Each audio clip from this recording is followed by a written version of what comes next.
taxpayers have been ripped off for more than 50 years. এ যাবৎকালের সবচেয়ে বিধ্বংসী অর্থনৈতিক অভিযানের ঘোষণা দিলেন ট্রাম্প। এর মাধ্যমে কি তিনি ইরানকে বিচ্ছিন্ন করার পরিকল্পনা করছেন? তবে কি ইরান চুক্তি মেনে না নিয়ে বড় ভুল করল? ট্রাম্পকে রাগান্বিত করে ইরান কি এবার অর্থনৈতিক ধ্বংসের দিকে পা বাড়াচ্ছে? আর ট্রাম্পের পাশে সবসময় ছায়ার মতো লেগে থাকছেন নাটালি হার্প, যাকে নিয়ে বিভিন্ন মহলে চলছে তুমুল সমালোচনা। কে এই নাটালি হার্প? মার্কিন প্রেসিডেন্ট ডোনাল্ড ট্রাম্প তার ট্রুথ সোশ্যাল প্ল্যাটফর্মে বলেন, ইসলামিক প্রজাতন্ত্র ইরানকে একটি চুক্তি করার জন্য আমার চেয়ে বড় সুযোগ আর কেউ দেয়নি।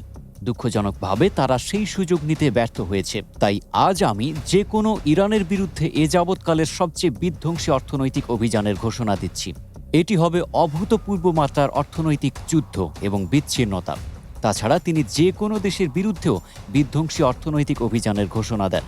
তিনি অভূতপূর্ব মাত্রার অর্থনৈতিক যুদ্ধ ও বিচ্ছিন্নতার অঙ্গীকার করেছেন এবং তেহরানের সঙ্গে বাণিজ্যরত দেশগুলোকে ভয়াবহ অর্থনৈতিক পরিণতির ব্যাপারে সতর্ক করেছেন। তিনি আরও ঘোষণা দেন যে কোনো দেশ যদি তার আর্থিক প্রতিষ্ঠান, ব্যবসা, বিমানবন্দর বা সরকারি সংস্থা ইরানকে কোনো ধরনের সহায়তা প্রদান করে, তবে সেই দেশকেও ভয়াবহ অর্থনৈতিক পরিণতির সম্মুখীন হতে হবে।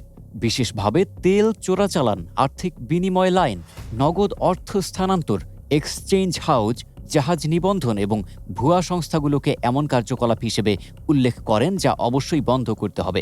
এদিকে সাম্প্রতিক বছরগুলোতে ট্রাম্পের পাশে একজন সার্বক্ষণিক ও অত্যন্ত নিবেদিত প্রাণসঙ্গী হিসেবে দেখা যাচ্ছে নাটালি হার্প এর উপস্থিতি। ট্রাম্পের কাছে মিত্রদের বার্তা পৌঁছে দেওয়া, বৈঠকের ব্যবস্থা করা, ট্রুথ সোশ্যালে পোস্ট লেখা এবং প্রশংসাসূচক নিবন্ধের প্রিন্ট আউট বহন সবকিছুই তিনি করেন, আর দিনের প্রতিটি মুহূর্তে ট্রাম্পের একদম কাছাকাছি থাকেন।